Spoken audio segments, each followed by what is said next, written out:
யோசிச்சு பாருங்க.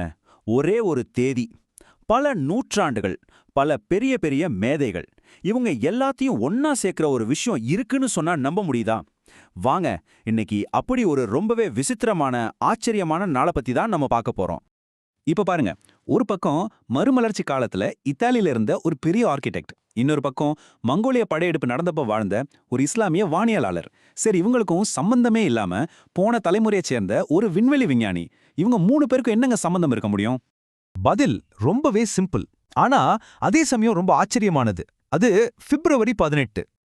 ஆமாங்க, இந்த ஒரே ஒரு நாள் தான் பல நூற்றாண்டுகளா நடந்த பெரிய பெரிய அறிவியல் புரட்சிகள் எல்லாம் ஒன்னா இணைக்குது. வாங்க, இந்த ஒரு தேதிக்குள்ள ஒளிஞ்சுகிட்டு இருக்கிற அந்த அசாத்தியமான கதைகளை எல்லாம் கொஞ்சம் தோண்டி பார்ப்போம். சரி, நம்மளோட முதல் பயணம் வானத்தை நோக்கி. மனுஷன் எப்போதெல்லாம் அண்ணாந்து வானத்தை பார்த்தானோ அப்போதெல்லாம் ஆரம்பிச்ச ஒரு தேடல் இது இல்லையா? நட்சத்திரங்களை கணக்கிடுறதுல ஆரம்பிச்சு நிலாவுக்கே ரேடார் அனுப்புற வரைக்கும். இப்ப இந்த ஸ்லைடை கொஞ்சம் பாருங்களேன். 1000 வருஷத்துக்கும் மேலான ஒரு பெரிய காலக்கோடு வெறும் 3 பேர்ல அடங்கிடுச்சு. சும்மா நினைச்சு பாருங்க, கிபி 901ல ஆரம்பிச்சு 1995 வரைக்கும் ஒரே ஒரு தேதி இவங்க எல்லாரையும் இணைக்குது. எவ்வளோ பெரிய விஷயம்! இப்ப நம்ம 13ஆம் நூற்றாண்டுக்கு போவோம். அங்க நசீர் அல்தின் அல் தூசி. ஒரு பக்கம் பார்த்தா மங்கோலிய படைகள் உலகத்தையே நடுங்க வச்சிட்டு இருக்கு. ஆனா இன்னொரு பக்கம் அதே மங்கோலிய தலைவர் ஹுலைகுவோட உதவியோட தன் காலத்தோட மிக நவீனமான ஒரு வானியல் ஆய்வுக்கூடத்தை உருவாக்கிட்டு இருக்கார். பாருங்க, போருக்கு நடுவுலயும் அறிவியல் எப்படி வளர்ந்துருக்குன்னு. இங்க தான் ஒரு ரொம்பவே சுவாரஸ்யமான விஷயம் இருக்கு. அல் தூசியோட இலக்கு என்னவா இருந்துச்சு? ஜாமெட்ரி, அதாவது வடிவவியலை வச்சு கோள்களோட பாதையை சரியா கணிக்கணும். சரி, பல நூற்றாண்டுகளுக்கு அப்புறம் மெக்காஃபியோட இலக்கு என்ன? ரேடார் சிக்னல்களை வச்சு நிலா எவ்வளோ தூரத்துல இருக்குன்னு நிரூபிக்கணும். 2 பேரோட கேள்வியும் ஒண்ணுதான், வானத்தை எப்படி அளக்கிறது? ஆனா அதுக்கான பதில்கள் காலத்துக்கு ஏற்ற மாதிரி மாறி இருக்கு பாத்தீங்களா? சுருக்கமா சொல்லணும்னா, அன்னைக்கு அவங்க ஆரம்பிச்ச அந்த பயணம் தான் இன்னைக்கு நம்ம கையில இருக்கிற போன்ல ஜிபிஎஸ் வழியா நமக்கு வழிகாட்டுறதுக்கு காரணமா இருக்கு. இது எல்லாத்துக்கும் இவங்க போட்டது தான் அடித்தளம். சரி, வானத்துல நட்சத்திரங்களுக்கு ஒரு வடிவம் கொடுத்ததை பார்த்தோம்.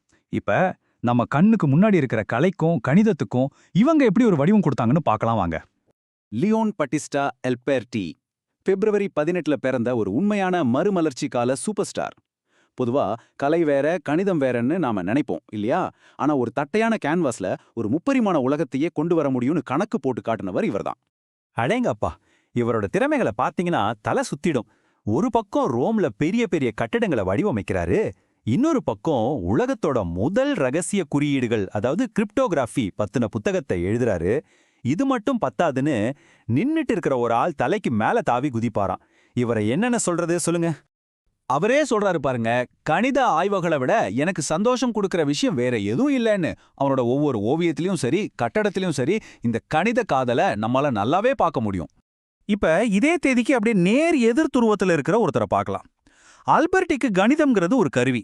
ஆனா 1851ல இதே நாள்ல மறைஞ்ச கார்ல் ஜேகோபிக்கு கணிதமே ஒரு உலகம். அவர் என்ன சொல்றாருன்னா, கணிதம்ங்கிறது அதுவாவே தெளிவா இருக்கிற ஒரு அறிவியல் அப்படின்னு.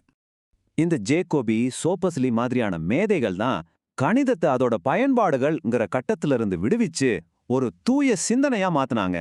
இது எதுக்குன்னா, இது நடந்தா என்ன ஆகும் அப்படின்னு யோசிக்காம, இப்படி ஒன்னு இருந்தா எப்படி இருக்கும்னு கற்பனை பண்ணி பார்க்கறதுக்காக. இது கேட்கறதுக்கு ஏதோ புரியாத தத்துவம் மாதிரி இருக்கலாம். ஆனா நீங்க வீடியோ கேம்ஸ்ல பார்க்குற கிராஃபிக்ஸ், நம்ம பிரபஞ்சம் எப்படி இயங்குதுன்னு சொல்ற இயற்பியல் விதிகள், அப்புறம் உங்க பேங்க் அக்கவுண்ட்டை பாதுகாக்கிற என்கிரிப்ஷன், இது எல்லாத்துக்கும் பின்னாடி இவங்க போட்ட கணக்குகள் தான் ஒரு கண்ணுக்கு தெரியாத இன்ஜின் மாதிரி வேலை செஞ்சுட்டு இருக்கு.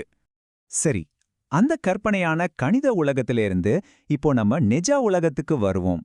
இங்க இருக்கிற குழப்பங்களை எல்லாம் எப்படி கணக்கு போட்டு புரிஞ்சுக்கலான்னு கண்டுபிடிச்சவங்கள பத்தி இப்போ பார்க்கலாம். இது நிஜமாவே ஒரு டிடெக்டிவ் கதை மாதிரிங்க.